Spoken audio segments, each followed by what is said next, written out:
compartir pantalla.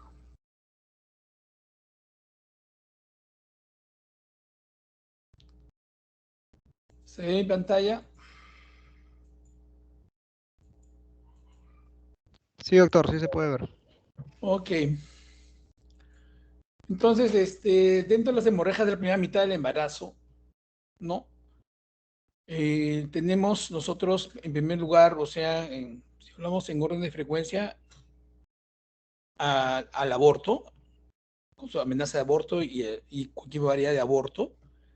Luego tenemos el embarazo ectópico, luego a las enfermedades del trofoblasto. ¿Ok? Y voy a ocupar de la enfermedad de trofoblasto y del embarazo ectópico.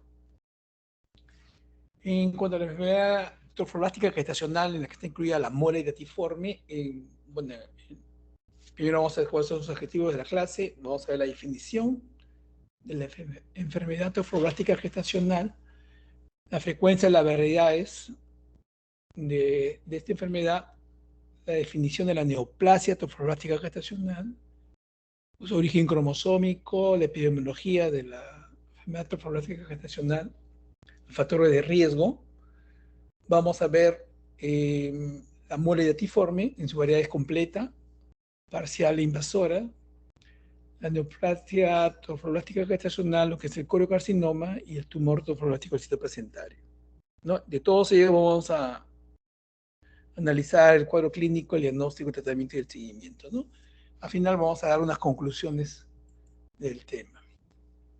El objetivo de esta clase es que ustedes conozcan las características del trofoblasto en embarazo anormal, que conozcan las diferentes entidades de enfermedad trofoblástica gestacional, establecer la frecuencia de presentación de la mole datiforme, reconocer las características anatomopatológicas y histológicas de la mole datiforme, de la mole invasora y de la neoplasia trofoblástica gestacional, diferenciar las variedades de mole datiforme, hacer el diagnóstico clínico de la mole datiforme, sobre todo la mole datiforme, que es lo más frecuente y lo que ustedes van a ver. Conocer los métodos diagnósticos de la mole datiforme, establecer el tratamiento adecuado y establecer el seguimiento adecuado en la enfermedad trofoblástica gestacional. Para recordarles que, bueno, formado el huevo, el cigoto, ¿no? Luego viene una división celular, se forma la mórula y después de la mórula se forma lo que es el blastocito, ¿no? Y el trofoblasto. Entonces, el trofoblasto es una estructura constituida por un conjunto de células que forman la capa externa que rodea el blastocisto, ¿no?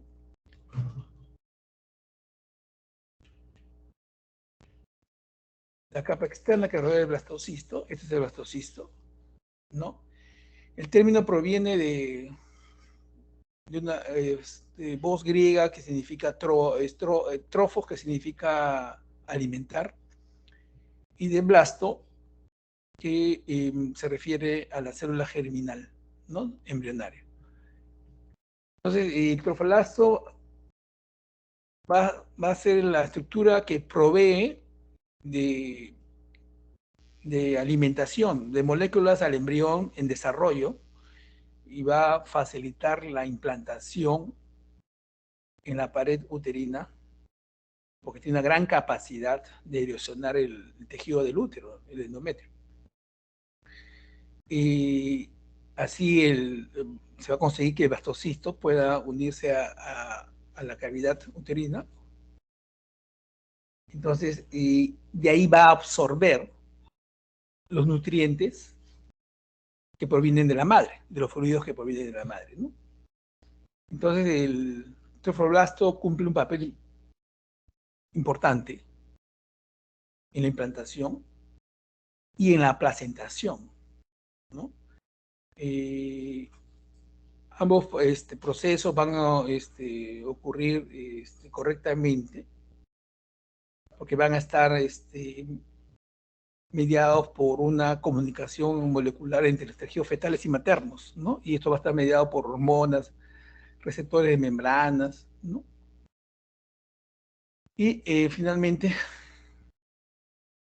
vamos a tener que el trofoblasto, que no contribuye directamente a la formación del embrión, es el precursor de la placenta, ¿no? cuya función va a ser establecer una conexión entre el útero materno, ¿no? Y la nutrición, para que haya una nutrición adecuada al embrión que va a estar en desarrollo, ¿no? Ahora, el trofoblasto tiene dos partes, ¿no?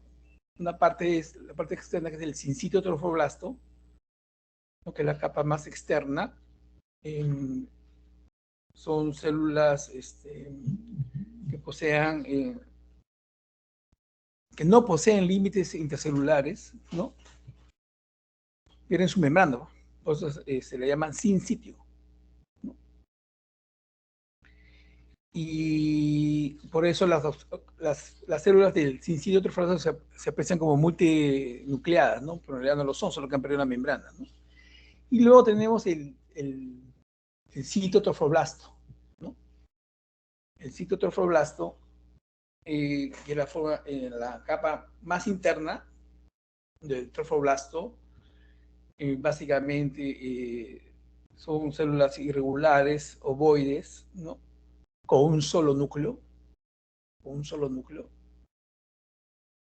y se encuentra directamente debajo del sincitio trofoblasto, ¿no? Y su desarrollo comienza a partir de la primera semana de la gestación, ¿no? Entonces, el trofoblasto en general facilita la implantación embrionaria a través de las células del citotrofoblasto, ¿no? Esta estructura, el desarrollo adecuado de esta estructura, ¿no? De las células del citotrofoblasto, es importante entonces para que haya una implantación exitosa del embrión, ¿ok? Y de no ser así, o sea, se va a generar una mala presentación finalmente, y si se genera una mala presentación, ahí va a estar, por ejemplo, el origen de lo que es la enfermedad hipertensiva del embarazo, la preeclampsia, ¿no? Bueno, ese es otro tema, ya lo verán en su momento, pero la preeclampsia le puedo adelantar que es consecuencia de una mala placentación, ¿ya? Pero también el crecimiento descontrolado de estas células pueden generar tumores, ¿no? Pueden generar enfermedad del trofoblasto, como es la muela hidatiforme, o cáncer, una variedad de una neoplasia trofoblática gestacional, de la cual se encuentra el coriocarcinoma, ¿no? Entonces, esta estructura trofoblática tiene una gran capacidad invasiva y van a penetrar todo el endometrio, ¿no? Hasta llegar finalmente a las proximidades del miometrio. Finalmente se va a generar, se va a formar unas lagunas, las vellosidades coriónicas, el espacio intervelloso, que van a estar en contacto ya con la irrigación uterina, ¿no? Con las células espirales, ¿no? Y finalmente se va a generar, se va a constituir lo que es la circulación uteroplacentaria, ¿ok? Bueno, esto es embriología, y la idea es que recuerden lo que era el trofoblasto. Entonces, la enfermedad trofoblática gestacional está referida a un conjunto de procesos benignos y malignos que son poco habituales, no es frecuente, derivados de una proliferación anormal del trofoblasto de la placenta, hay una hiperplasia, ¿no? Y que tiene que ver básicamente con el genoma paterno, en su origen, en su génesis, ¿no? Y ocasionalmente hay una contribución genética materna, ¿ya? Va a incluir dos grandes enfermedades, o sea, la mole detiforme, que tiene su variedad completa, la parcial, y la invasiva, o el coriocarcinoma de Struens, ¿no? Y la parte que ya es maligna, que es la neoplasia trofoblática gestacional, con el coriocarcinoma, que es el más frecuente. En segundo lugar, el tumor del lecho o sitio de implantación placentaria, el tumor trofoblático epitelioide, que son mucho más raros, son rarísimos, y las lesiones trofobláticas no clasificadas, que también son más raras, ¿no? La característica común, ¿no?, de estas entidades es que elevan sobremanera la fracción beta de la hormona colónica humana, ¿no? La HCG beta está elevada, es común a todo. Si hablamos de frecuencia, el 90% de esta enfermedad trofológica gestacional está referida a la mola parcial, ¿no?, y a la mola hidatiforme completa, ¿no? Y 10% está referida a las lesiones neoplásicas, ¿no? Y la más temida es el coriocarcinoma, y donde la señal beta está tremendamente elevada, ¿no? Está elevada en la mola hidatiforme y en la mola parcial, pero en el coriocarcinoma está tremendamente elevado y tiene una gran capacidad de metástasis, ¿no? Y eso es lo que constituye básicamente la neoplasia troflática gestacional, es lo más frecuente, el coriocarcinoma. Entonces, la actividad troflática normalmente prolongada después de un evento gestacional va a ocasionar la enfermedad trofoblástica. O sea, dice un evento gestacional, no necesariamente que sea un embarazo, puede haber terminado un aborto y continuar la actividad, puede ser un ectópico y continuar la actividad trofoblástica, ¿no? O puede ser un embarazo patológico y terminar en mola completa o mola parcial y después evacuarla y continuar la actividad. Entonces, puede haber, puede progresar la enfermedad, puede haber invasión, puede haber metástasis y si no hay tratamiento hay muerte. Lo bueno de alentador de esa neoplasia trofática gestacional es que tiene cura, ¿no? Responde bien a la quimioterapia. Eh, la más frecuente de entre la enfermedad trofática gestacional, lo que es benigno, es la mola completa, se presenta en 1 en 1000 embarazos. La mola parcial, 1 a 5 en 10.000 embarazos, ¿no? Mola completa porque todo, se dice completa porque está constituida únicamente por trofoblasto. No hay parte fetal, embrionaria. Pues la mola parcial sí hay. ¿Ok? Si vemos epidemiología a nivel mundial, más o menos es en 0,26 a 2 mola.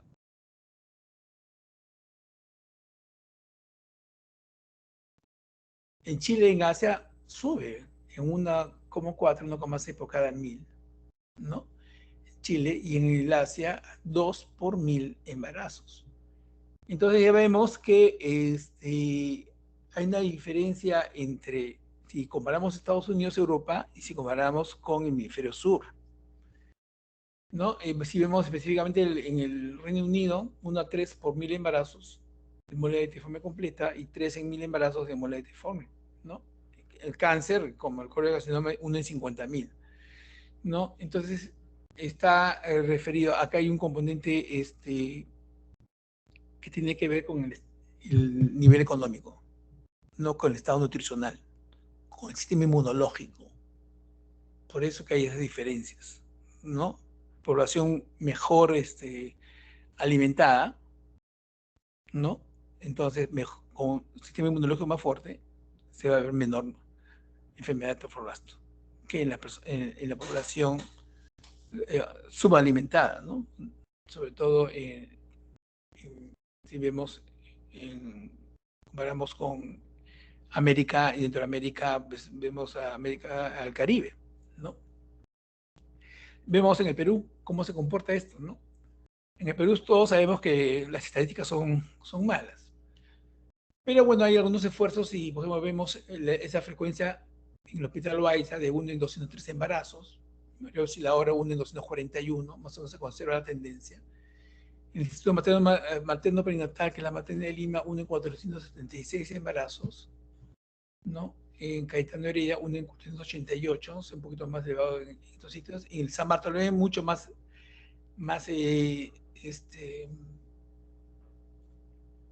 menos frecuente, 1 en 665 embarazos.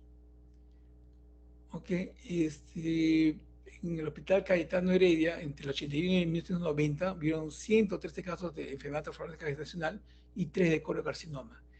Y en el INEM, el Instituto Nacional de Enfermedades Neoplásicas, entre el 80 y el 2005, hubieron 595 casos de enfermedad trofóbica gestacional, ¿no? De ellos 201, 33.8 fueron colocarcinomas, ¿no? Cuyas metástasis fueron principalmente pulmonar, vaginal, cerebral y hepática, y 38%, casi 40%, tuvieron más de 8 metástasis. Miren la gran capacidad metastásica que tiene el colocarcinoma. ¿Ok? Hay que considerar que el INEM es un hospital de referencia, pues se llegan todos los casos. ¿Ok? Entonces, el enfermedad trofoblasta, en su variedad maligna, puede, o sea, de hecho, ser un tremendo problema para la mujer y puede llevar a la muerte. Dentro de los factores de riesgo para tener enfermedad trofoblástica, ¿no? Está la primigestañosa, tener embarazo eh, por encima de los 34 años, primer embarazo, ¿no? Factor de riesgo, ¿no? O edades reproductivas extremas, más allá de los 40, como por debajo de los 20 años, ¿no? El estado socioeconómico bajo, por lo que ya hemos comentado, ¿no? Son dietas bajas en proteínas, asociadas a dietas bajas en proteínas, bajas en ácido fólico y betacarotenos. Hay factores genéticos, evidentemente, y el tener una mola previa es un factor de riesgo. El que es una mola previa tiene mucho mayor probabilidad de volver a repetir un embarazo molar. Acá está el origen cromosómico de la mola parcial y la mola completa, ¿no? La mola parcial, ¿no? Es la fecundación de un óvulo por 2 espermas. Para que haya mola parcial tiene que haber la fecundación del óvulo por 2 espermas.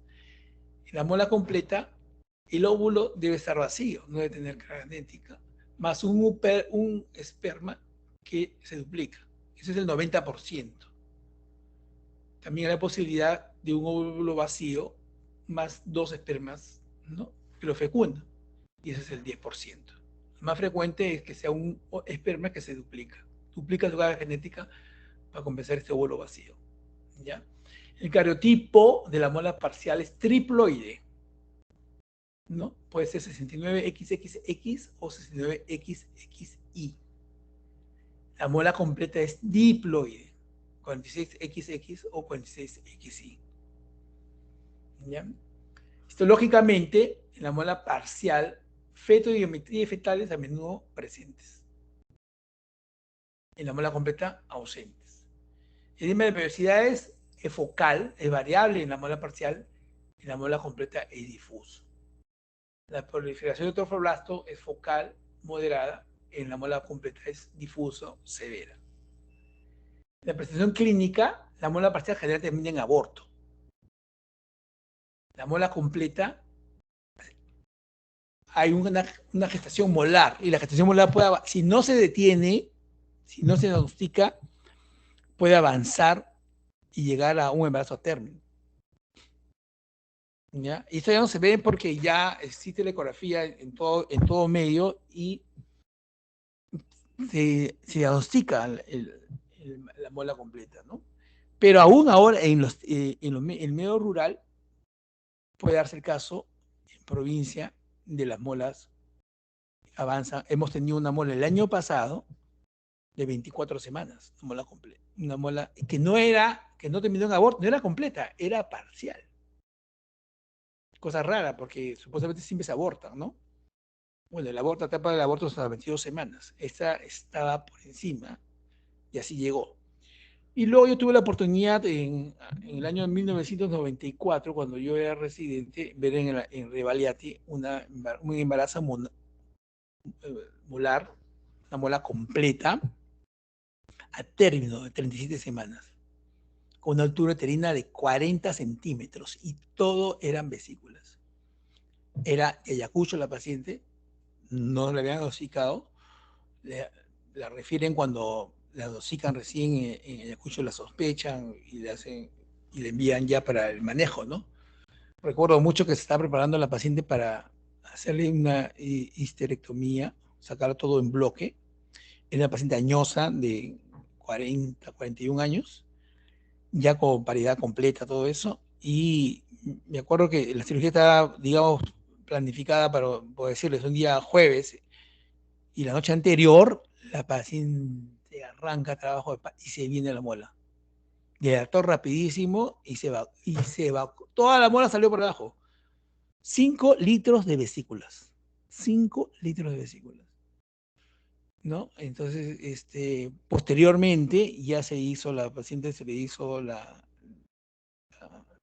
igualmente la histerectomía, ¿no? Es un caso súper raro y eso fue a finales del siglo XX, ¿no? En 1994, pues. ¿Ok? En cambio, generalmente la muela parcial, o sea, en medicina no hay siempre y no hay nunca, ¿no? Como les digo, el año pasado en la Menara tuvimos una muela parcial con un feto llegó a 24 semanas. Ya, tamaño uterino generalmente es pequeño para la gestacional en la muela parcial. En la muela completa es 50% aumentado para la gestacional, son úteros más grandes para la gestacional, ¿no?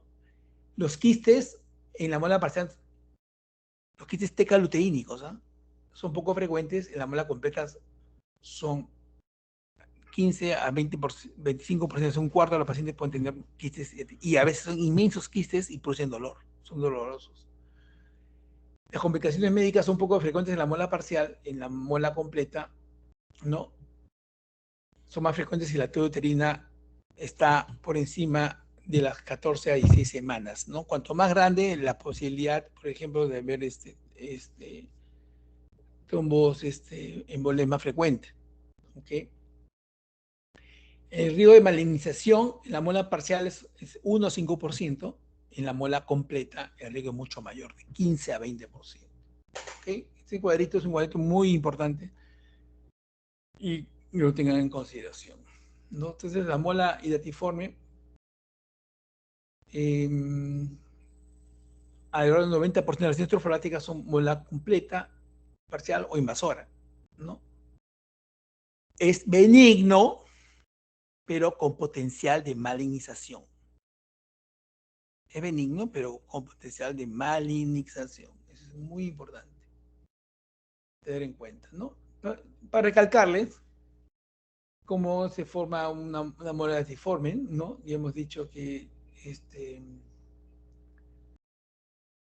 genéticamente la completa está constituida por un huevo, un óvulo vacío con un esperma que el 90% se duplica y hace una forma de diploide, ¿no? Acá 18% está ahí, se maligniza. En cambio, la muela informe, la parcial, son 2 espermas que fecundan un óvulo, ¿no? Y te va a dar una conformación del cariotipo triploide. ¿Ok? Eso tengan bien en cuenta. Bien en cuenta. Entonces, la parcial solamente es acá 2%, ¿no? De 1 a 5 varía, recuerdo a las series que se presentan, pero es mucho menos frecuente. Lo importante es que tengan entendido que es mucho menos frecuente la malignización de la muela hidatiforme parcial que la completa, ¿no? El patología, miren la muela completa y miren la muela parcial, o sea, la, este, la proliferación es mucho mayor de las vesículas, el edema es difuso si comparamos con la muela parcial, ¿no? Entonces, el AP, si vemos acá un cuadrito para comparar la anatomía patológica de la muela, ¿no? Tejido fetal embrionario completa ausente, parcial presente. Edema hidrópico, lo que les estaba diciendo, es difuso en la completa, es focal en la parcial. La hiperplasia trofoblástica es difusa en la completa, focal en la parcial. El infeccionado de la vellosidad escoriónica está ausente, en la parcial está presente. En las inclusiones trofoblásticas del estoma presente, ausente en la parcial.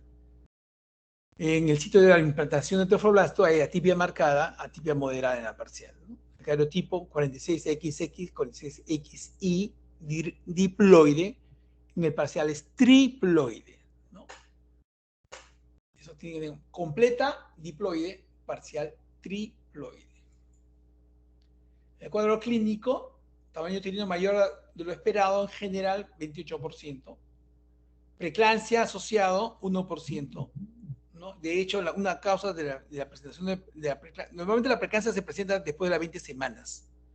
Una de las causas, porque antes de las 20 semanas debuta la preeclampsia, es una enfermedad de trofoblast. ¿Ya? También puede estar asociado a hipertiroidismo. Hemorragia del primer trimestre, el 80% está asociado. ¿Ya? Anemia, 10%. Está asociado a hiperemesis por la gran elevación de la señal beta, y hiperemesis. La señal beta está por encima de 100.000. Por encima de 100.000. Cuando vemos casos de neoplasia, trofoblástica gestacional no está en 100.000, 150, 200, ¿no? Lo vemos por encima de 500.000, 1.000.000. ¿Ya? Ausencia de latidos fetales, de hecho, no avanza, y es raro que avance tanto y haya ausencia de latidos cardíacos fetales, obviamente, porque no hay fetos, ¿no? La presencia de este cálculo uterino es algo característico, mayormente con la completa. Y puede haber durante la gestación expulsión de velocidades hidrópicas, ¿no? Que son como uvas peladas. Imagínense las uvas peladas, así se ve. También puede haber una variedad de la mole invasiva ya la que penetre el músculo uterino, ¿no? Entonces, presencia de proliferación del trofoblasto en la profundidad del miometrio, tiene gran capacidad de invadir y provocar metástasis a distancia, 10 a 15% pulmón y vagina, de metástasis. Y puede presentar una regresión espontánea que tiene que estar está en función del estado inmunológico de la mujer, ¿no? Mira acá las velocidades, ¿no? Son como uvas peladas. ¿Okay? Entonces, la mola completa hemos dicho, que, o la mola en general, ¿no? Va a ir, puede ir a lo que se llama enfermedad persistente, ¿no? Cuando es completa, el 41%, o sea, 4 pacientes de 10 van a ir a enfermedad persistente, cuando es completa. Entonces hay que vigilarlas para detectar esto, ¿no? Mientras si la mola es parcial, solamente prácticamente es una de 10 que va a ir a enfermedad persistente, ¿no? ¿Y por qué es importante ver si va a enfermedad persistente? Porque la enfermedad persistente, 75% de enfermedad persistente va a desarrollar mola invasiva. Y 25%, o sea, de 4 enfermedades persistentes, 3 desarrollan mola invasiva y una va a desarrollar el coriocarcinoma o la neoplasia del sitio placentario. Entonces, por la importancia de seguir a estas pacientes. De ahí la importancia de que cualquier evento, o sea, por ejemplo, los abortos que son tan frecuentes, siempre después de un aborto debe haber un estudio anatomopatológico de lo que se está abortando. Porque a veces no hay el diagnóstico de mola y el aborto es temprano, ¿no? Y solo la patología te puede venir y diagnosticar que es una mola. Si pasa inadvertido, ¿qué es lo que puede suceder? Que esa mujer a los 3 meses sale embarazada otra vez. Sube la unidad beta y no nos damos cuenta de que hay una mola detrás de eso. Entonces, puede consistir el embarazo y podemos llevar a una mujer a tener una enfermedad persistente, ¿no? Y hemos dicho qué pasa con la enfermedad persistente. Entonces, por eso es importante que la mujer que sufre uno de estos eventos no salga embarazada durante un año y seguirla durante un año y verificar que la unidad beta se hace cero. No se hace cero, pero está por debajo de 5.000 unidades internacionales por litro. Entonces uno dice, ya no hay actividad de enfermedad. Y no va a ser un solo resultado, es más de un resultado, como lo vamos a hacer más adelante. De mole letiforme más persistencia, mole invasora. Y si hay mole invasora, hay posibilidades de irse también al coriocarcinoma o a la neoplasia del sitio placentario. ¿Okay? Esta es una mole invasora ya. Macroscópicamente se puede observar cantidad variable de vesículas molares en la cavidad endometrial, miometrio y tejido extrauterino adyacente, más allá del útero. Microscópicamente, vellosidades hidrópicas invaden el miometrio a los vasos sanguíneos e incluso a los tejidos extrauterinos. ¿Okay? El colocarcinoma es una neoplasia invasiva del epitelio trofoblasto de la placenta. Comprende tanto al sitio trofoblasto como al sincito trofoblasto, sin presencia de estroma. Es típico que la lesión esté formada por un área central de tejido necrótico rodeada por un anillo periférico de tejido tumoral. Puede haber embarazos previos, al colocarcinoma, 25% aborto, embarazo ectópico, 25% embarazo a término, 2-3% moletiforme se convierten a colocarcinoma. Entonces, felizmente es infrecuente, pero hay que tenerlo presente. ¿Hay factores de riesgo para hacer colocarcinoma? Sí. No, la edad materna, mayor de 40 años. Te da un riesgo relativo de 7.5 veces más riesgo tener que una paciente joven, ¿no? Embarazo previo, que ha tenido mola, ha tenido un aborto, el riesgo relativo 2 a 3. El grupo sanguíneo A o AB tiene mayor riesgo. La planificación familiar, o sea, el uso de anticonceptivos orales, también aparentemente hay mayor riesgo. Y otros también se considera que la enfermedad de transmisión sexual también sería un factor de riesgo para el colocarcinoma. ¿No? Microscópicamente células tumorales en la periferia con hemorragia y necrosis en el centro, ausencia de vellosidades coriónicas. ¿No? Acá hay una pieza de anatomía patológica. Se puede ver claramente cómo ha invadido el, el miometrio.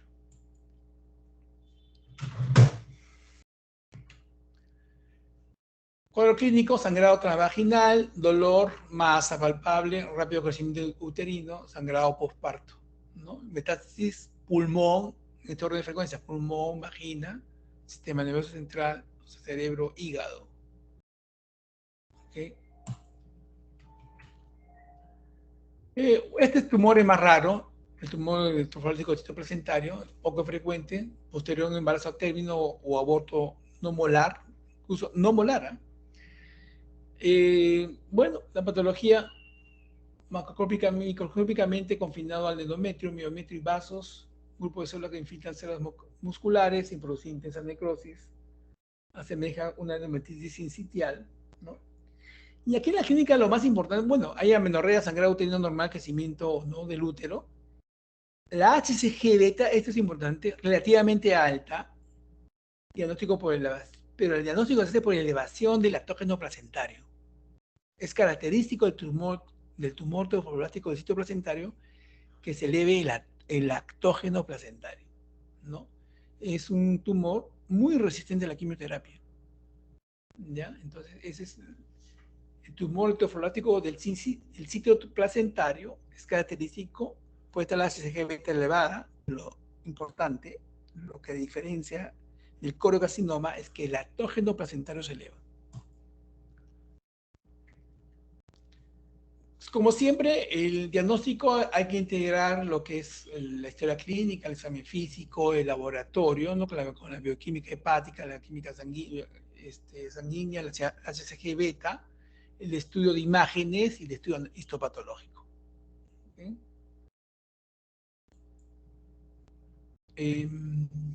Acá en el ultrasonido, que es el gold standard para diagnosticar la mola y sus variedades. Entonces vemos, por ejemplo, acá en esta ecografía, vemos la mola, ¿no? La placenta y el feto. Acá son de placenta normal, mola, y acá está la cabeza fetal. Acá vemos una mola completa, que lo característico son como copos de nieve, y está asociada mucho más frecuente la mola completa con los quistes tecaloteínicos, ¿no? Que son ovarios grandes, y mira la cantidad de quistes que hay acá, ¿no? A veces se ve lo que se llama el signo de la rueda, ¿no? Imagina una rueda de carreta y se ve así el ovario igualito, con una carreta con sus radios y así puros quistes, ¿no? Crecen bastante y a veces son dolorosos los ovarios. Pero el diagnóstico debe ser siempre confirmado que pone apellido es en la patología. ¿Ya? ¿Ok? Tratamiento, evacuación por succión o curetaje es una posibilidad, ¿no?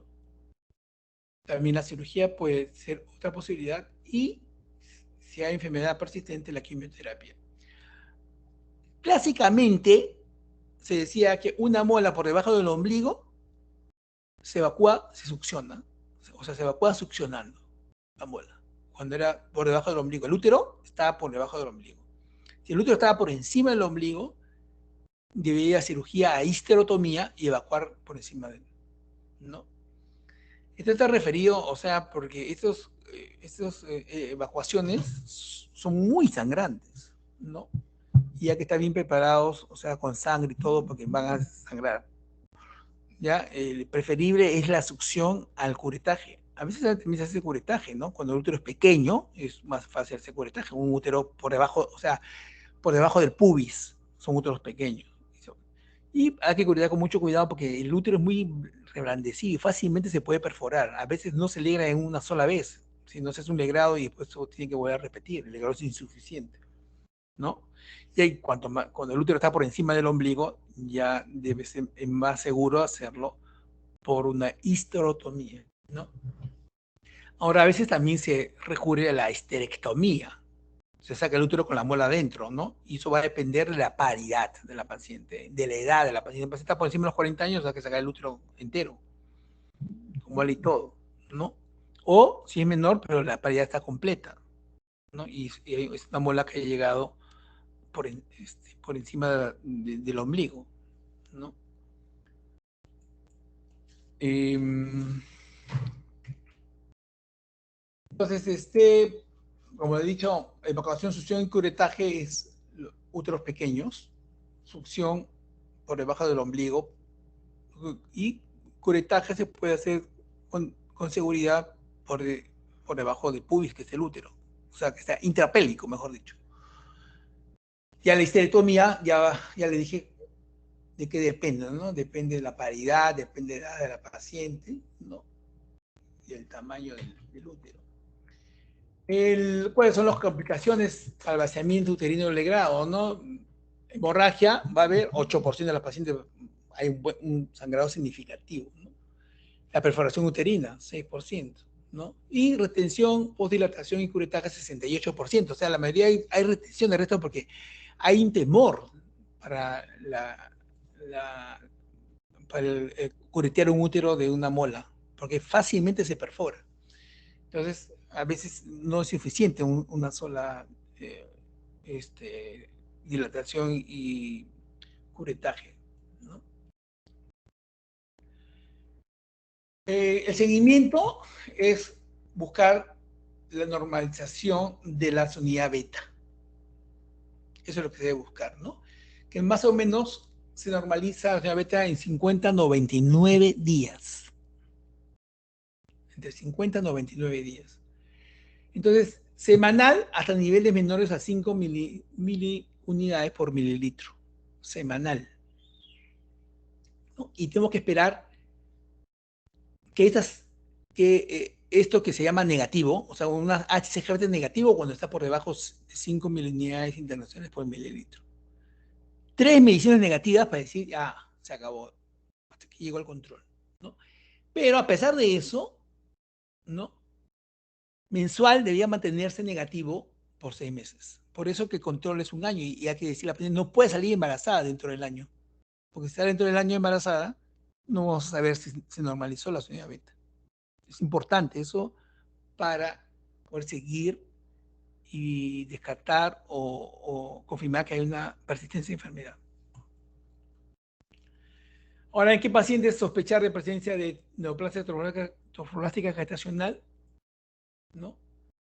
Cuando hay 4 o más títulos de HCG en meseta en un periodo de al menos 3 semanas, hay aumento de los títulos de HCG beta en 10% o más en 3 o más valores en al menos 2 semanas. Si hay persistencia de títulos de HCG beta, por lo menos 6 meses post evacuación, ¿no? O si hay presencia de histología de corocarcinoma, obviamente.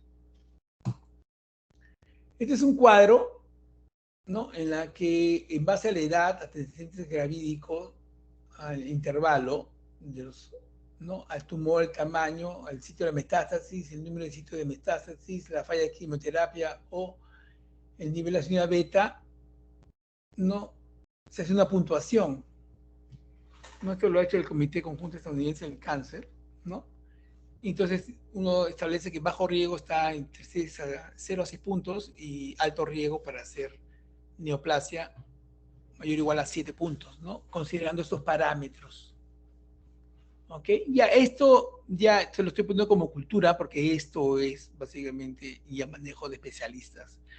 La mola invasiva ya no solamente la maneja el ginecólogo, ginecobstetra, ya en la mola invasiva el manejo ya es conjunto con oncología y cuando ya hay que dar quimioterapia es oncología la que toma el comando.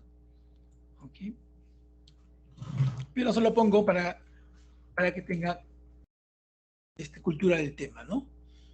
Esta es la clasificación del índice de pronóstico de acuerdo a este comité, ¿no? También como cultura. Más bien los estudios de extensión, o sea, enfermedad, hay que tener en cuenta la unidad beta en primer lugar, la bioquímica hepática, ¿no? La, este,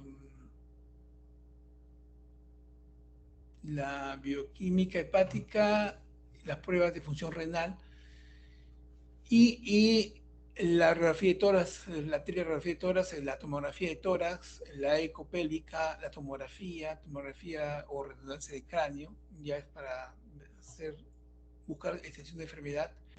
Y esto para mostrarles que el tratamiento de la neoplasia trofática gestional sigue siendo de elección en metotrexate, en la segunda elección la tinomicina D, que responden bien al tratamiento. La cirugía, cuando se lleva a la cirugía para disminuir carga tumoral, ¿no? Que sea más efectiva la quimio, controlar la hemorragia, a veces se puede desencadenar una hemorragia tal que hay que ir a la cirugía para sacar el útero, ¿no? O remover tumor resistente o recurrente en el útero y sitios metastásicos. A veces hay resistencia a la quimio y hay que hacer cirugía, ¿no? Para que las indicaciones de cirugía en neoplasia gestacional, en neoplasia torácica gestacional resistente a quimio, aquí hay cirugía, pero tiene que haber algunas indicaciones, o sea, condiciones. Que hay un estado general, que no hay evidencia de tumor activo en el área de la sesión quirúrgica, no hay evidencia de enfermedad diseminada, niveles de Hg beta preoperatorio lo más bajos posibles. Esto ya también se lo pongo como cultura porque eso no tienen por qué saber ustedes, ¿no? La interectomía, la indicación es en quimioterapia resistente por hemorragia, como le dije, mayor de 40 años, riesgo de neoplasia trofoblástica gestional alto, o tumores uterinos voluminosos, ¿no? Y buscamos reducir los ciclos de quimioterapia que son muy maltratantes, ¿no? Ahora, la histerectomía en sí reduce el riesgo de neoplasia trofoblástica gestacional postmolar, ¿no? Pero reduce el riesgo de que haya neoplasia posterior, pero en menor medida lo que hace la dilatación y curetaje, porque la manipulación del útero con la mola, con la enfermedad, puede favorecer a la metástasis, a la formación de metástasis. Por eso es que se debe realizar la histerectomía durante ciclo de quimioterapia, para bajar las células tumorales, ¿no? Para minimizar la metástasis por la manipulación quirúrgica, ¿no? La embolización trofoblástica y erradicar la metástasis oculta. Por eso hay que hacerlo durante el ciclo de quimioterapia. ¿Ok? ¿Hay que preservar los ovarios? Sí, hay que preservar los ovarios, ¿no? Entonces, porque son metástasis, los ovarios son raras. Y los tumores no dependen de estrógenos y o progestágenos, ¿no? En cuáles sí haces salpingo-fluido bilateral, si hay una metástasis anexial, como hemos dicho que es raro, ¿no? O si la paciente está perimenopáusica, o sea, estamos hablando de pacientes alrededor de los 48 años. Ya, si da 48 años, ya se podrían sacar los ovarios. O si hay complicaciones por quistes tecatoténicos que a veces son gigantes, ¿no?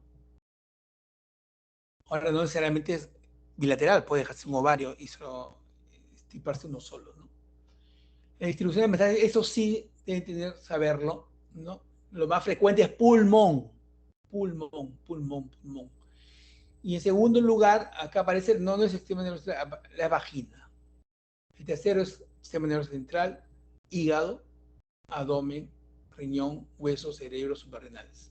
Entonces, en primer lugar, tengan pulmón, segundo vagina, tercero sistema nervioso central, ¿no? Básicamente cerebro. ¿Cuáles son las conclusiones de esta enfermedad? Las enfermedades de trofoblastos son trastornos relacionados con el embarazo. La neoplasia trofoblástica gestacional es rara. Los pacientes tienen resultados favorables. Habla con un espectro de enfermedades que van desde benignos a malignos, de mola idatiforme premaligna a coriocarcinoma maligno. La ecografía juega un papel crucial en la exclusión de un embarazo normal y establecer el diagnóstico de embarazo molar en las mujeres con niveles de HCG desproporcionadamente altos. La ecografía es la prueba de imágenes, como se dice, el gold standard, hacer este diagnóstico. ¿Ya? Existen estrategias terapéuticas eficaces y de poca toxicidad.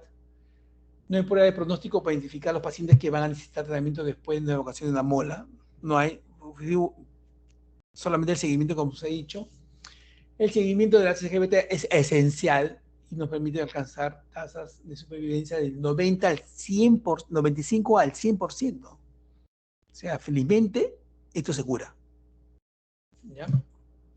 Bueno, eso es en cuanto a la mola. No sé si habrá una pregunta con respecto al tema de la enfermedad trofoblástica gestacional o enfermedad de trofoblasto. ¿No la hay? Bueno, si no la hay, pasemos al otro tema. El otro tema es el embarazo ectópico. ¿Ya? Vamos a ver los objetivos de la clase: epidemiología del embarazo ectópico, la localización, ¿no?, más frecuente, los factores de riesgo asociados al embarazo ectópico, cómo se hace el diagnóstico, el papel de la oxina beta, de los hallazgos ecográficos, el tratamiento, cuándo puede ser médico, cuándo quirúrgico, y las conclusiones del tema. Objetivo: definir el embarazo ectópico, conocer y defender la localización del embarazo ectópico, conocer los factores relacionados al embarazo ectópico, conocer el método de diagnóstico del embarazo ectópico y conocer los diferentes manejos del embarazo ectópico. Toda la información que se ha obtenido de esta presentación está de este boletín del Colegio Americano de Ginecólogos Obstetras, del 2018, ¿no?, sobre el embarazo ectópico tubario, y sobre esta revisión de la evidencia de la biblioteca Cochrane, ¿no?, sobre intervenciones para el embarazo ectópico tubárico, ¿no? En cuanto a la epidemiología, la causa más frecuente de morbilidad y mortalidad materna en el primer trimestre de la gestación es el embarazo ectópico, 9%. ¿No? Incidencia en aumento en el mundo, más o menos 2% de las gestaciones terminan en embarazo ectópico, ¿no? Y vean cómo se ha incrementado la frecuencia. Novak, en 1990, habla de un embarazo ectópico en 300 a 200 gestaciones. Robbins, en el 83, ya de 1 a 100 a 150 gestaciones, con una mortalidad de 1 en 400 casos. Rigol, en el 2004, habla de 2,2% del número total de nacimientos hay un embarazo ectópico. En el Perú, el Instituto Nacional Materno Perinatal, la ex maternidad de Lima, en el 2001, 3,3 por 1000 gestaciones eran embarazos ectópicos, que era menor a lo reportado. ¿Qué pasó?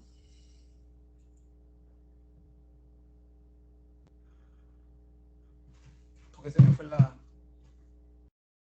¿Están escuchando? Sí, doctor, se le Sí, escucha, doctor, pero sí se lo se escucha. ve diapositiva. Se ve la presentación? ¿Ahorita? Sí, ¿Se sí se ve, ve? doctor. Ya, bueno, decía que Embarazo en el ectópico. Instituto Materno Perinatal, ¿no?, en el 2001, 3,3 por 1000 gestaciones eran ectópicos, ¿no?, que ese entonces era menor a lo reportado en los Estados Unidos y países occidentales. Ya Martínez en 2013, en el Hospital Loaiza, reporta un embarazo ectópico por cada 49 partos. O sea, casi uno en cada 50 partos hay un embarazo ectópico. O sea, en el Perú también se ha incrementado la frecuencia. Ahora, el incremento de esta frecuencia es por el avance en el diagnóstico, obviamente, y al aumento de una serie de factores de riesgo que han hecho que se aumente el embarazo ectópico, el embarazo fuera de sitio, ¿no? Pacientes que se someten a técnicas de reproducción asistida, empleo de métodos anticonceptivos como el dispositivo intrauterino medicado con levonorgestrel. Los progestágenos tienden a disminuir la peristalsis de las trompas, ¿no? Pueden favorecer, si falla el método, puede favorecer el aumento de la enfermedad inflamatoria pélvica. Los embarazos ectópicos previos es un factor de riesgo. O sea, a mayor frecuencia de embarazos ectópicos previos, o sea, si una mujer tiene un embarazo ectópico previo, tiene riesgo de hacer un ectópico 20%. O sea, de 100 mujeres que tuvieron un ectópico, 20 van a repetirlo, ¿no? Entonces, eso está llevando a una mayor frecuencia.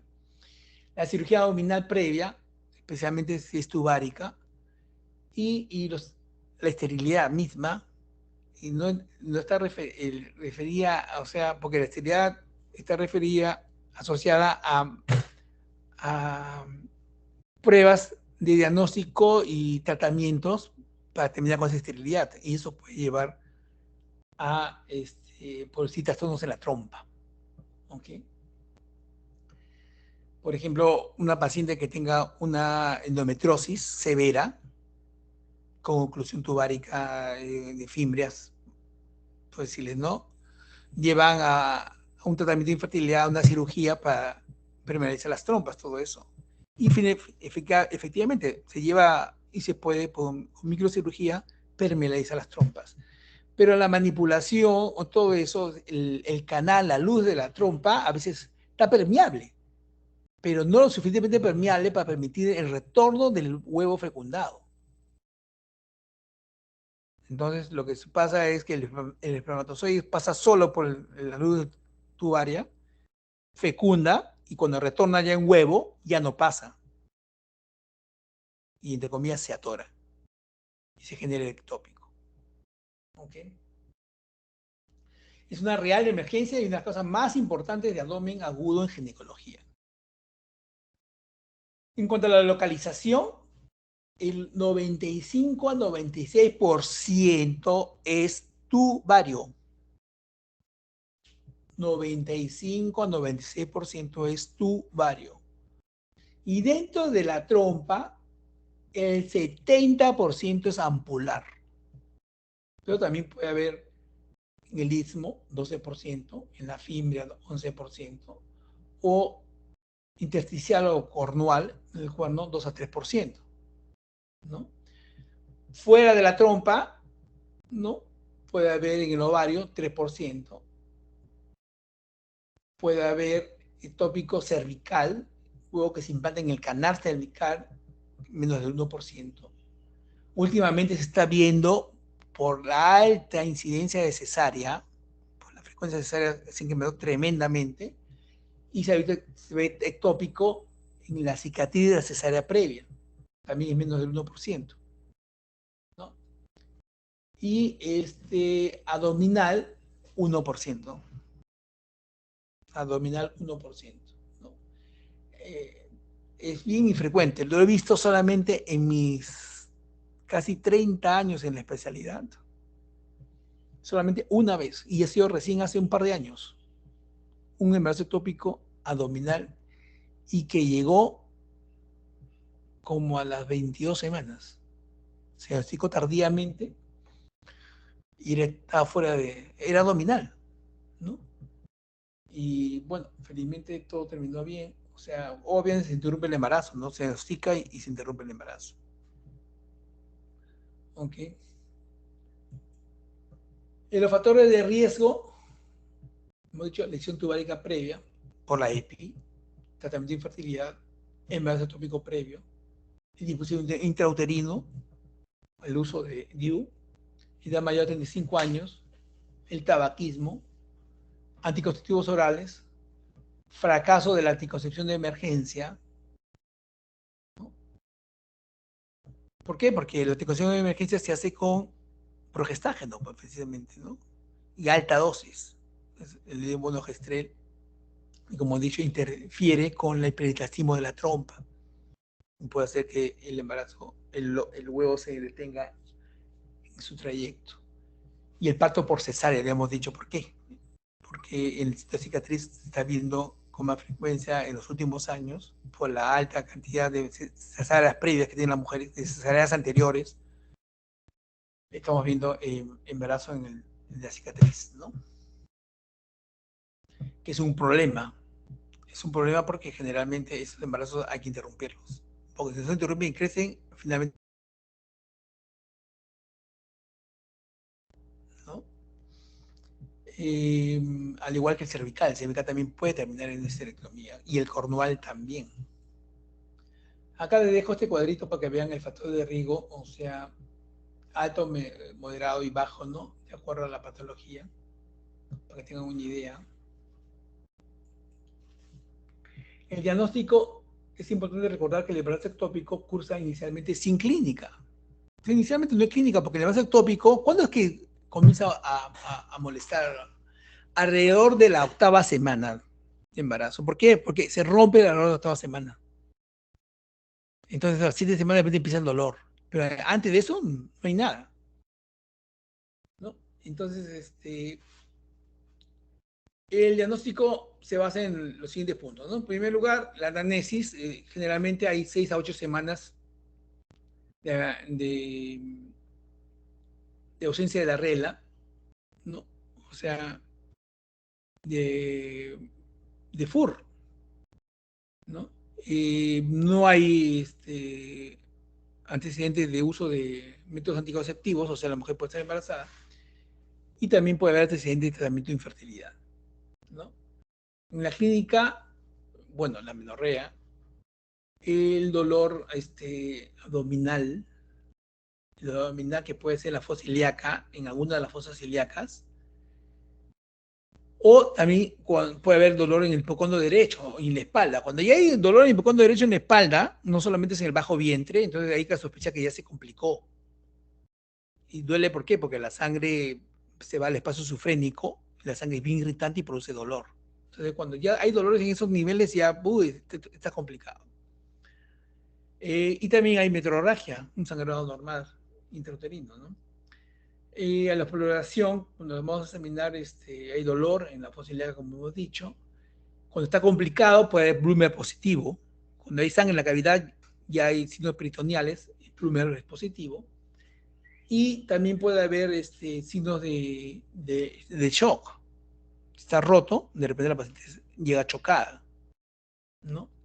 Mujer en edad reproductiva con un dolor abdominal que viene por emergencia, con dolor abdominal y chocada, una de las cosas primeras que deben pensar siempre es en el embarazo ectópico complicado.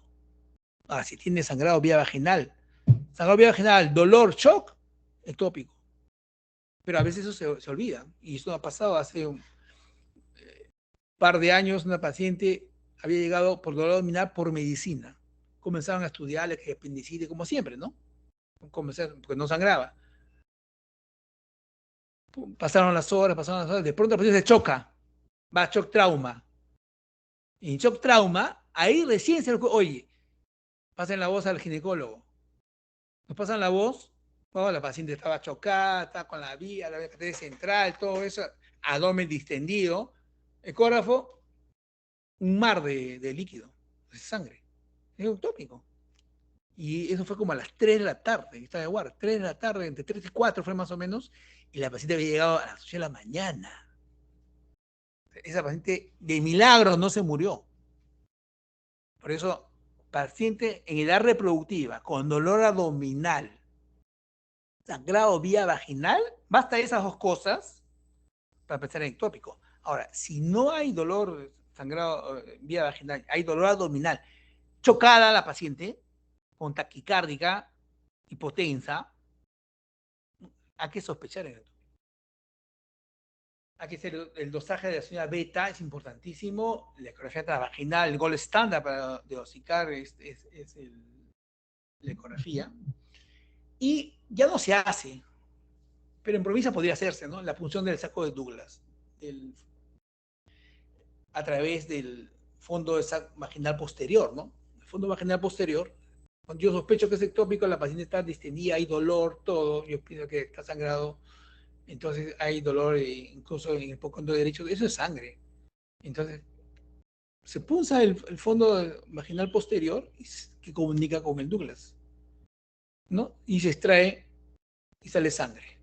Dos posibilidades, que pincha un vaso o que hay sangre en la cavidad. ¿Cómo descarto? Se pone la sangre, se deja en la jeringa 10 minutos. Si pincha un vaso, se coagula. Si no coagula, ese es hemoperitoneo, porque el hemoperitoneo no coagula. ¿Ya? Así de simple. Inicialmente, sin clínica, como hemos dicho, pero la ausencia de esta no permite descartarlo. El diagnóstico se basa en... Oye, estoy... No, está bien. El diagnóstico se basa en la anamnesis, como he dicho, a las 6-8 semanas de la afección primaria, no más, no, también todo... No sé, estoy repitiendo. En la exploración clínica hemos dicho todo esto. Y viene el dosaje de la hormona. Acá viene lo que se llama la zona discriminatoria. O sea, esto es ectópico o no es ectópico. Y esto está asociado, relacionado con el dosaje de la señal beta y la ecografía endovaginal, ¿no? Y la señal beta debe estar entre 1500 y 2000 con útero vacío para yo decir este es ectópico. ¿Ok? Puede encontrar que entre 1000 y 2000, pero la mayoría en nuestro hospital usamos 1500 a 2000. Tiene que haber embarazo intraútero, debe ser el saco, por lo menos. ¿Ya? Si no lo hay, entonces ahí viene la sospecha de ectópico.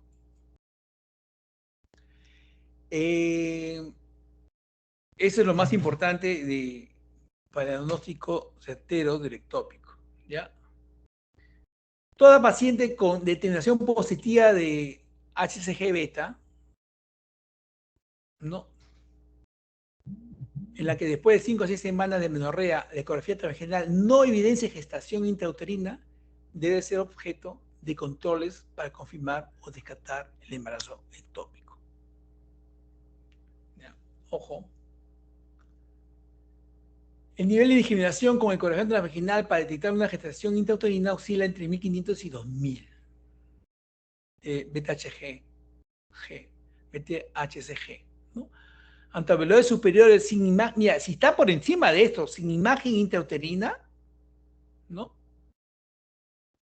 Debemos sospechar de embarazo ectópico.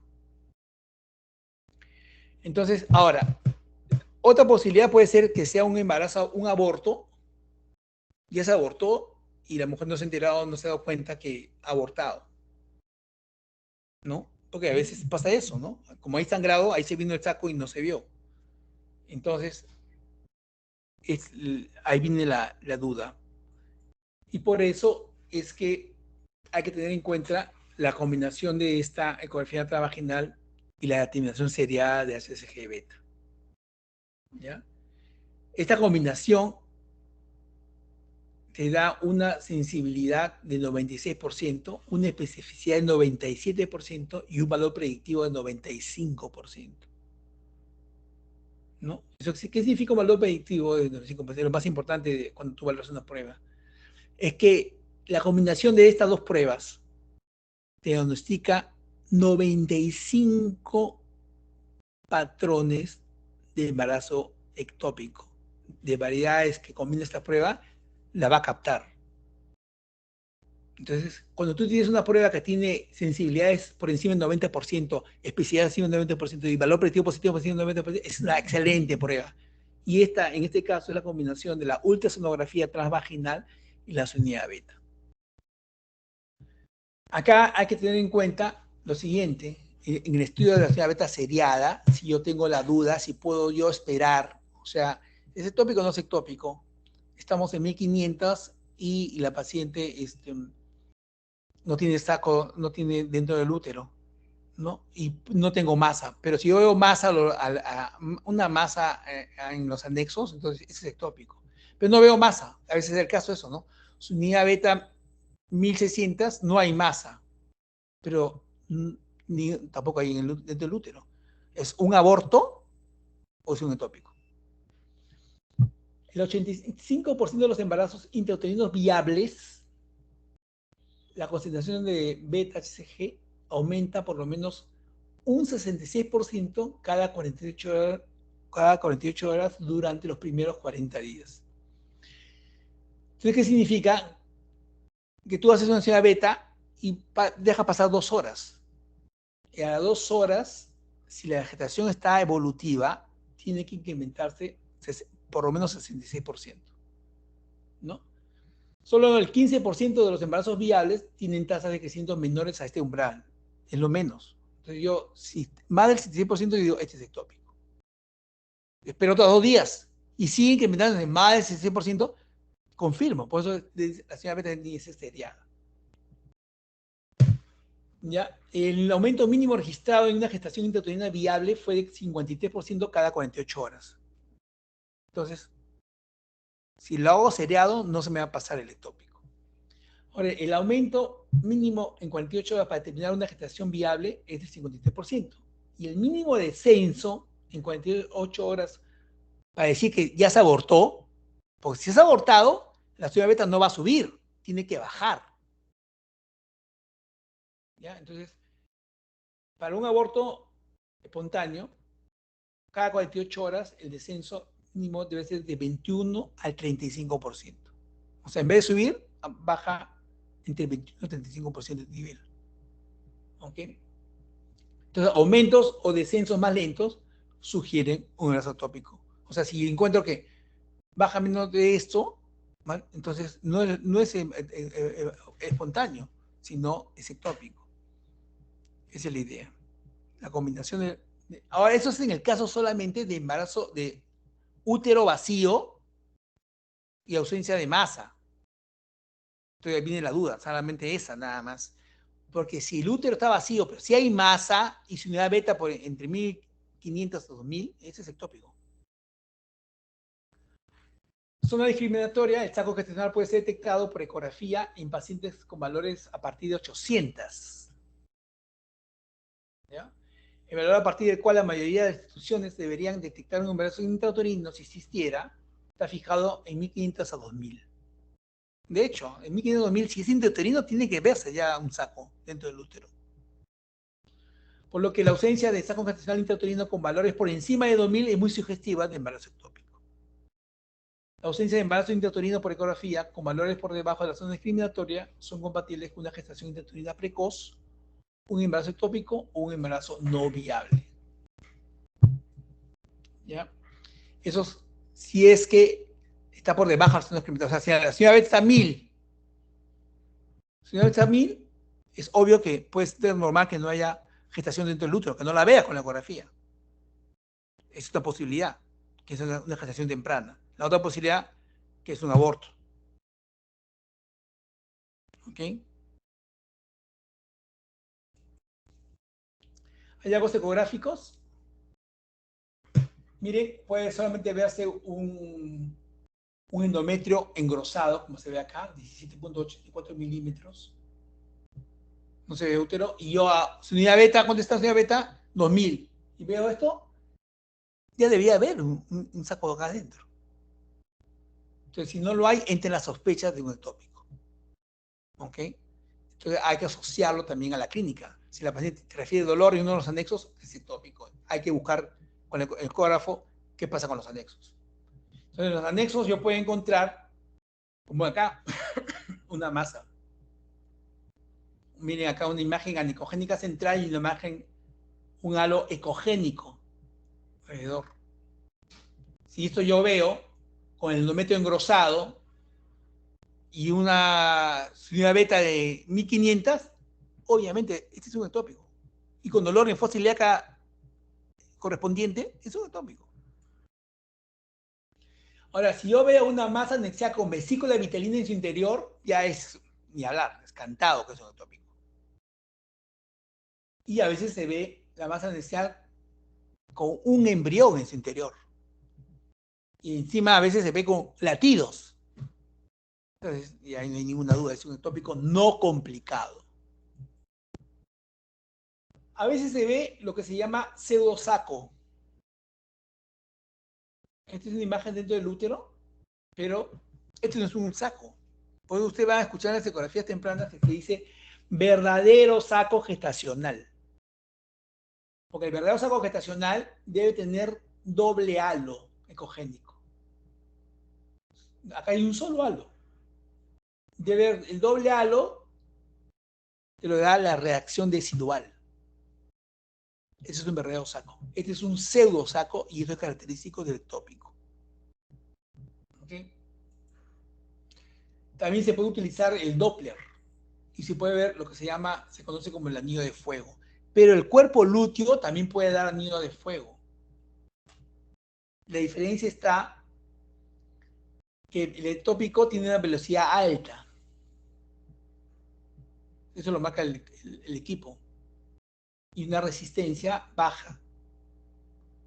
Mientras que el copo lúteo gestacional tiene una baja velocidad y una resistencia baja también. En ambos la resistencia es baja, pero la velocidad es baja en el copo lúteo. En el ectópico la velocidad, el pico de velocidad sistólica es alto. Es el famoso anillo de fuego. Si tenemos, vamos a ver las probabilidades, ¿ya? Un hallazgo anexial en la ultrasonografía transvaginal, ¿no? Que haya embrión extrauterino con actividad cardíaca. La probabilidad ectópico, 100% ectópico. Obviamente, si veo embrión con actividad cardíaca en masa anexial, 100% ectópico. Pero la frecuencia de este hallazgo solamente es del 7.4%. La masa anexial con saco vitelino sin actividad cardíaca embrionaria, una masa anexial sin saco vitelino, con saco vitelino pero sin actividad cardíaca, también 100% es ectópico. Pero la frecuencia de este hallazgo es 8.3%. Una masa anexial con área anecogénica central y borde hiperecogénico, un anillo tubario, como el que mostré, por ejemplo, acá, área anecogénica central, o sea, negra, y un anillo ecogénico o hiperecogénico. Entonces, la probabilidad ectópico, 95%. La frecuencia de hallazgo de estas es casi 25%. O sea, de 100, la cuarta parte se presenta de esta manera. Cualquier masa anexial compleja o sólida que no sea un quiste simple o una lesión intraovárica, ¿no? La probabilidad ectópico, 92%. La frecuencia de hallazgo es más frecuente. Ver una masa que no sea un quiste, ¿no? Y la probabilidad de ectópico es 92%, ¿no? Y esto se presenta en la mitad de los casos. Obviamente, yo no voy a decir, es ectópico porque solamente veo la masa, ¿no? Estamos hablando de que está asociado esto a una subunidad beta en zona discriminatoria de ectópico, o sea, 1500. O sea, veo 1500, hago ecografía y encuentro esto, una masa anexial, es ectópico. La probabilidad 92%. ¿Ok? Tratamiento. Ectópico puede tratarse mediante la laparotomía, la paroscopía, médicamente y a veces, de forma ocasional, solo con conducta expectante o cerrar, nada más. Y se puede reabsorber solo. Entonces, eso es lo más frecuente, ¿no?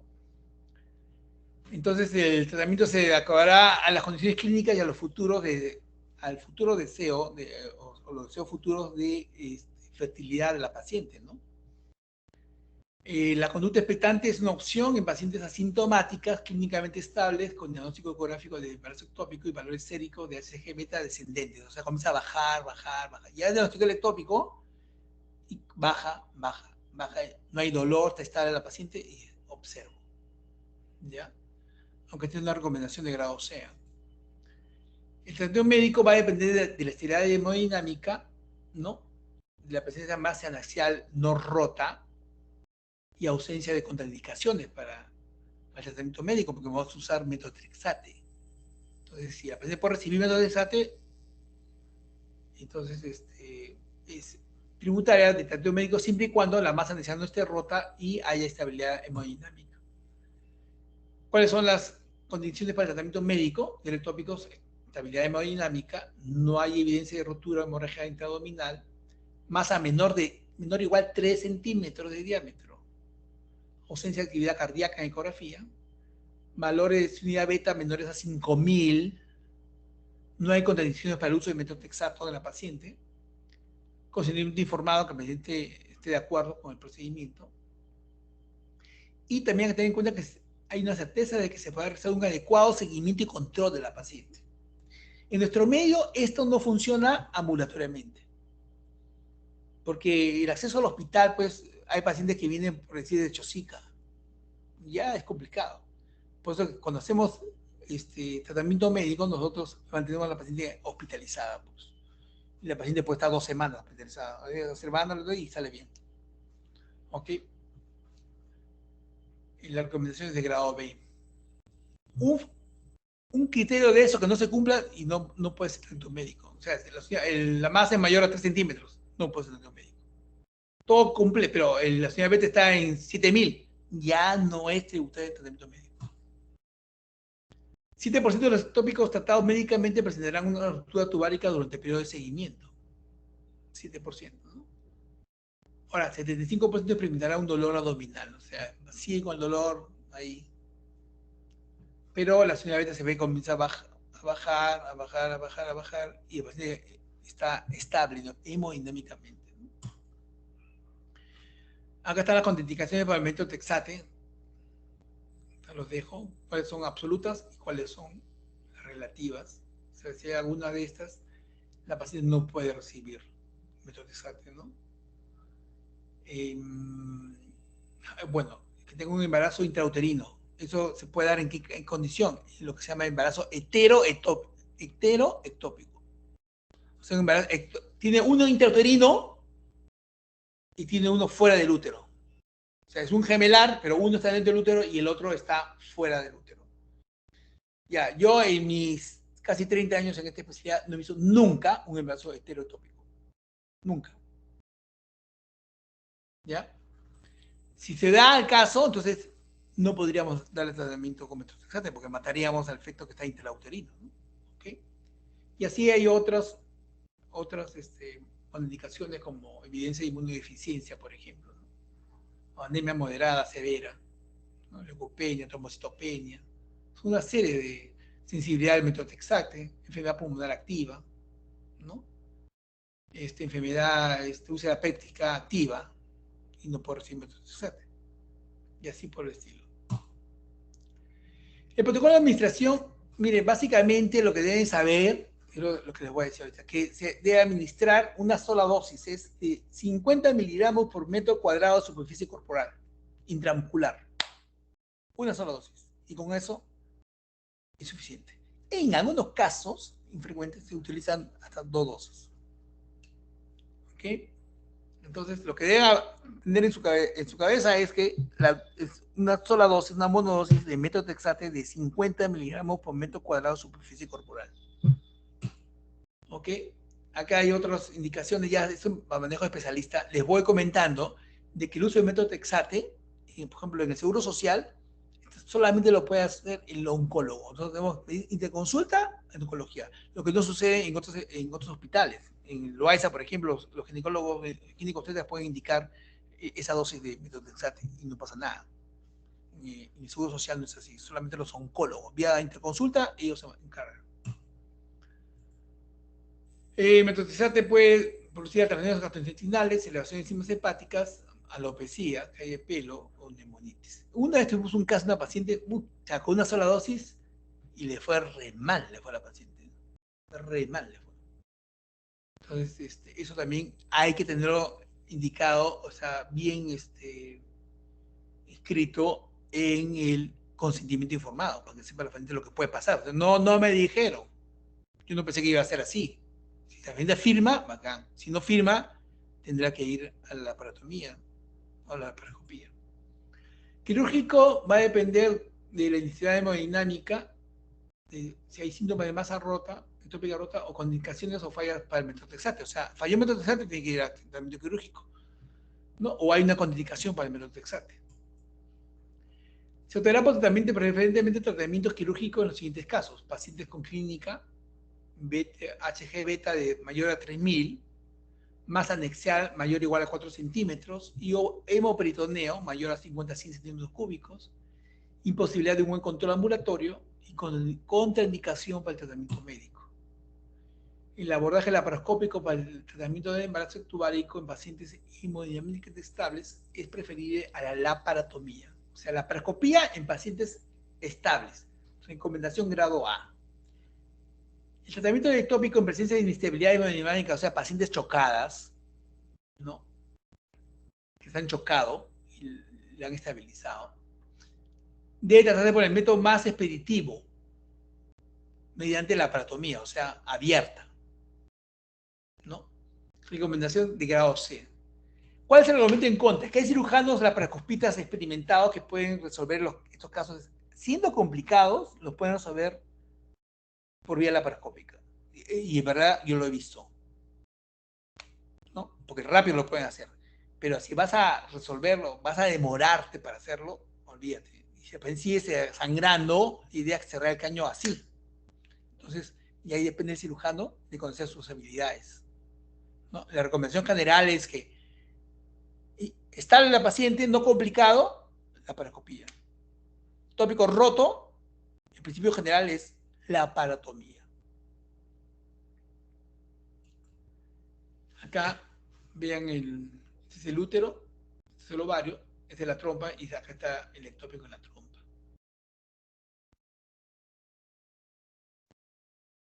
Acá el tratamiento puede ser salpingectomía. ¿Y de qué depende eso? De conservar la trompa, que la otra trompa tiene una trompa sana, la contralateral. Entonces, con una trompa suficiente, me llevo esta trompa. Pero eso es relativo, porque puede pasar que la otra trompa esté en mal estado. Después me encuentro, uy, hay adherencias, o es el segundo ectópico, ya perdí una trompa, entonces ahí cambia la figura. ¿Luego hacer salpingectomía? No, mejor le hago salpingostomía y percebo la trompa. Ahora, en el afán de preservar la trompa, a veces la trompa queda estrecha, ¿no? Y favorece su ectópico. Es una cosa muy complicada, ¿no? Hemos tenido un caso el año pasado, segundo ectópico, ya había perdido una trompa y la mujer no quería perder su trompa. Y dijo tratamiento médico. Y se le dio tratamiento médico y no funcionó. Haz piña a la mujer. Se le tuvo que sacar otra trompa. Se le tuvo que sacar otra porque no funcionó el tratamiento médico y se rompió el ectópico. Así es. Entonces le dijimos, no se preocupe, porque ahora tiene la alternativa de la fertilización in vitro, ¿no?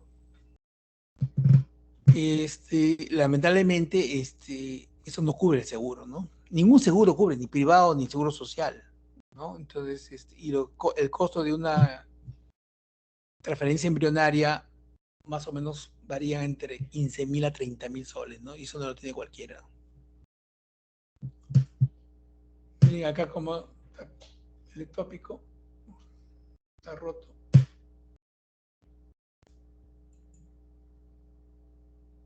Acá es un ovárico. ¿Han visto la diferencia, no? Acá entras, un ectópico no complicado. Acá ya está complicado, está roto. Cuando está roto, entonces, aún roto se puede succionar todo y conservar y figurar los vasos del mesotubario y dejarlo abierto, nada más, ¿no? Y que se cierre, ¿no? Eso puede favorecer, o sea, que se conserve la luz de la trompa, pero también se puede estrechar, ¿no? Es un albur.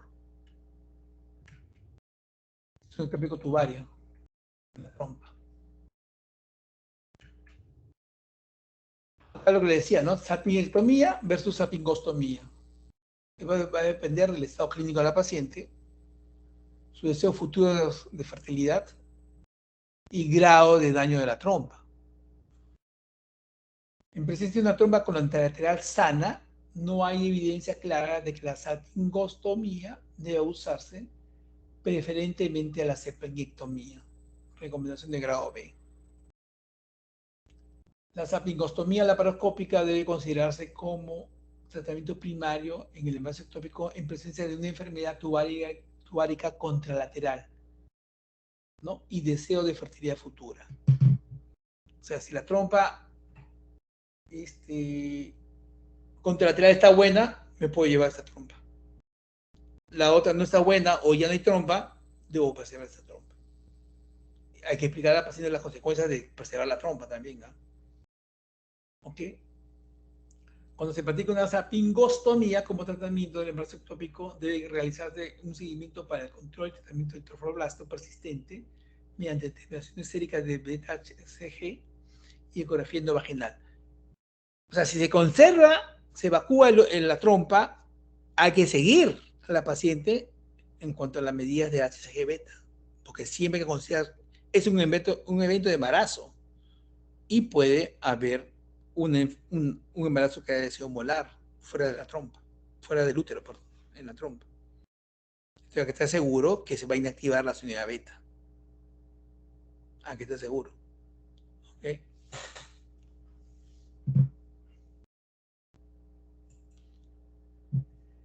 Y como tal, es un embarazo. Si el embarazo es el segundo embarazo de la paciente o es el primer embarazo, pero ya ha terminado en ectópico tubárico, al igual que el aborto, si termina en aborto, la paciente, si es RH negativa y el padre es RH positivo, entonces la posibilidad que el feto haya sido RH positivo existe, el embrión. Entonces la paciente puede sensibilizar y debe, por lo tanto, recibir la inmunoglobulina anti-D. ¿Ya? Las mujeres no sensibilizadas con factor RH negativo y con sospecha de embarazo ectópico deben recibir profilaxis de 250 unidades internacionales, 50 microgramos de inmunoglobulina anti-D, el famoso Resuman. No hay que olvidar eso tampoco. Bueno, las conclusiones. ¿Cuáles son? El embarazo ectópico es la causa más frecuente de morbilidad y mortalidad materna en el primer trimestre de la gestación, siendo responsable del 9% de las muertes durante este periodo. El embarazo ectópico se define como la implantación del óvulo fecundado fuera de la cavidad uterina. Aumento de la frecuencia del embarazo ectópico debido a un mayor diagnóstico y al aumento también de una serie de factores de riesgo. Es una verdadera emergencia y representa una de las causas más importantes de abdomen agudo en ginecología. La asociación de la clínica, ecografía y el dosaje de la HCG beta permite un alto grado de certeza diagnóstica. El tratamiento puede ser médico, quirúrgico o expectante. Se recomienda tratamiento médico o cirugía conservadora para mujeres infértiles y nulíparas. Bien, eso es lo que les quería decir en cuanto al embarazo ectópico. Ahora, preguntas. ¿Hay preguntas? Doctor, disculpe, lo que pasa es que ahorita ya inició el seminario del, del seminario 2 del doctor Tapia y creo que los chicos ya están... Ya, ok. Ya, entonces fue un placer. Vayan a su seminario. ¿Ya? Será hasta la Gracias, próxima. doctor. ¿Ya? ¿De qué? Chao, chao. Hasta luego, doctor. Buenas tardes. Hasta luego. Buenas tardes. Gracias, doctor. ¿De qué? ¿De qué? Gracias, doctor.